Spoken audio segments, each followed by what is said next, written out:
Hi hello அனைவருக்கும் வணக்கம். இது உங்கள் ஜே மேட்ரிமோனி. இன்றைக்கி ஒரு வரன் அறிமுகப்படுத்த போகிறேன். இவங்க பார்த்திங்கன்னா மறுமணம். இவங்களுக்கு வயசு 43 ஆகுது. இவங்க பேர் சங்கீதா. தூத்துக்குடி மாவட்டத்தை சேர்ந்தவங்க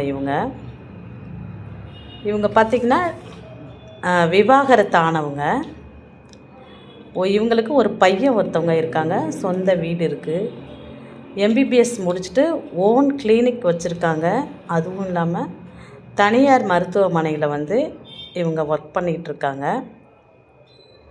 இவங்களுக்கு தூத்துக்குடி மாவட்டத்திலே அலைன்சி இருந்தால் ரொம்ப சந்தோஷம் அப்படின்னு எதிர்பார்க்குறாங்க. மற்றபடி ஒரு டிகிரி படிச்சிருந்தா போதும் பையன். சம்பளம் எவ்வளவா இருந்தாலும் பரவாயில்ல அப்படின்னு சொல்லியிருக்காங்க. இவங்களுக்கு ஏற்ற மாதிரி மணமகன் இருந்துச்சுன்னா நீங்கள் தொடர்பு கொள்ள வேண்டிய முகவரி ஜே திருமண தகவல் மையம், சைதாப்பேட்டை, சென்னை.